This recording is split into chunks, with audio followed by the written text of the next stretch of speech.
A dog can be fed, walked, groomed, and genuinely loved, and still be quietly unhappy in ways that never show up as an obvious problem. Not sick, not visibly distressed in any dramatic sense. Just carrying a low-grade unhappiness that gets absorbed into the background of daily life because nothing about it looks urgent enough to investigate. The signs are subtle, easy to explain away, and easy to mistake for personality rather than a message. Today we are going through 6 of them, backed by behavioral science. Most owners are living with at least one of these right now without realizing what it means. 1. They have stopped initiating play. A dog that used to bring you toys, that used to bounce and bow and invite games throughout the day, and now waits passively for you to start everything. That shift is worth taking seriously. Play requires a nervous system with surplus capacity beyond what is needed simply to cope with the day. It is one of the first behaviors to disappear when an animal's internal resources are being consumed by something else. Chronic low-grade stress, understimulation, or an emotional state closer to flatness than contentment. Research on animal welfare consistently uses spontaneous, self-initiated play as a positive indicator, specifically because it requires more than baseline functioning to occur. The distinction that matters here is initiation versus participation. A dog that still plays enthusiastically when you start a game, but never starts one themselves anymore, has lost something specific. Not the capacity for joy exactly, but the spontaneous reaching toward it. That reaching is usually the first thing to go quiet when a dog's overall well-being has declined. It is also one of the easiest signs to miss, because a dog who still plays when invited looks, on the surface, entirely normal. The absence only becomes visible if you are specifically watching for who usually starts the game. 2. They sleep more than they used to. In a different way, all dogs sleep a lot, and increased sleep alone is not necessarily concerning. What matters is the quality and the context of the increase. A dog withdrawing into sleep as a way of disengaging from an environment or a period of life that has become difficult shows a specific pattern. Sleep that increases alongside reduced engagement in waking hours, less enthusiasm during the time they are awake, and sleep that often looks lighter or more restless rather than the deep, twitching, restorative sleep covered in earlier videos in this series. This is different from a naturally low energy dog or a senior dog whose sleep needs have genuinely increased with age. The signal worth watching for is a change from the individual dog's own baseline. More sleep than usual, paired with less vitality during the hours they are awake, rather than simply being a dog who has always slept a great deal. A useful comparison is to think back to how your dog slept a year ago, rather than judging the current pattern in isolation. Gradual shifts are easy to miss in real time and much easier to spot with that kind of before and after framing.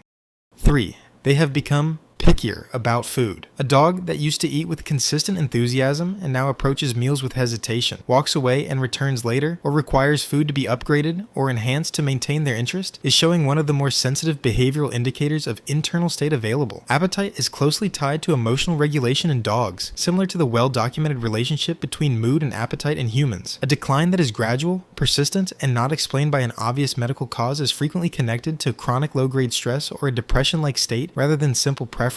This is worth distinguishing from a dog who has always been a selective eater as a matter of temperament. The concerning version is the change, a previously reliable, enthusiastic eater becoming gradually less so, over weeks, without a clear medical or dietary explanation. It is also worth noting that this sign frequently gets accidentally reinforced by well-meaning owners, who respond to the pickiness by upgrading the food repeatedly, inadvertently, teaching the dog that hesitation produces better meals, which can mask the underlying emotional signal underneath a pattern that now looks like ordinary fussiness.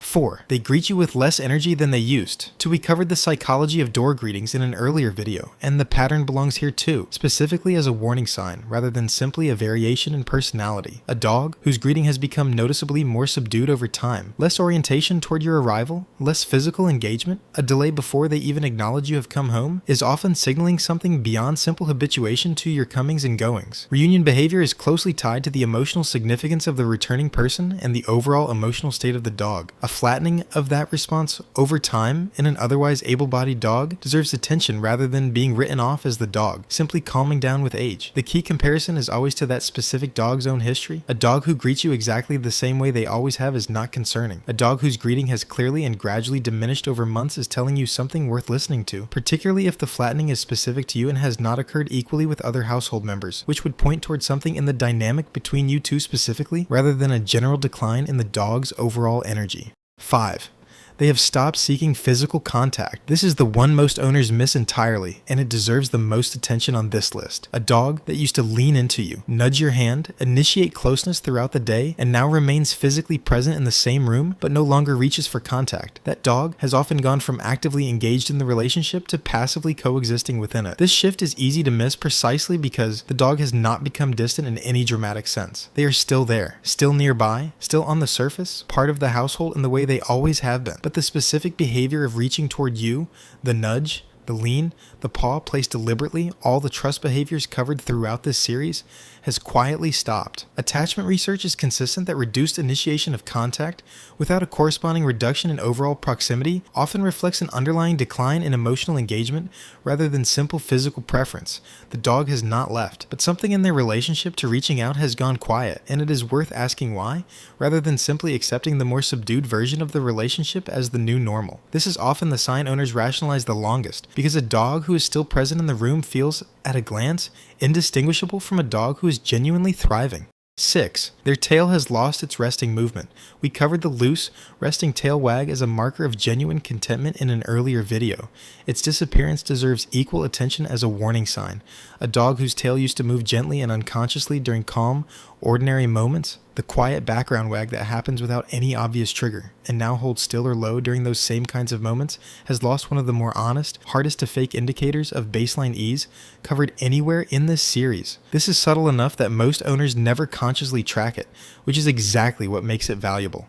It cannot be performed. It only appears when the underlying state is genuinely present, and its absence during moments that would previously have produced it is a quiet but reliable signal that something in the dog's baseline emotional state has shifted. Because this sign requires no interaction and no specific test, it is one of the easiest to check on a completely ordinary evening. Simply watch your dog resting near you and notice whether that soft, low, unconscious movement is present or missing. What to do if you recognized more than one? A single sign, on its own, is not necessarily significant. Dogs have variable days and weeks the same as anyone else. What matters is a cluster of these signs appearing together and appearing as a genuine change from that specific dog's own established baseline, rather than as an isolated observation. If you recognize several of these, the first step is ruling out a medical cause, since pain and unhappiness produce overlapping behavioral profiles, and pain should always be excluded first with a veterinary visit. Beyond that, the next step is looking honestly at recent changes in routine, environment, or the quality and consistency of daily engagement, because in most cases, the fix is not complicated. It is usually a return to the kind of consistent, attentive, responsive presence covered throughout every video in this series. Small, sustained changes, more genuine presence during the ordinary moments, restored consistency where it has slipped, a renewed effort to notice and respond to the quiet bids for connection tend to move the needle far more reliably than any single dramatic gesture. Your dog will not tell you directly when something is wrong. They will simply become a little quieter, a little less reaching, a little more still. Pay attention to the quiet. It is usually the loudest thing they have. Drop a comment. I read every single one. Subscribe. New video every week. See you next time.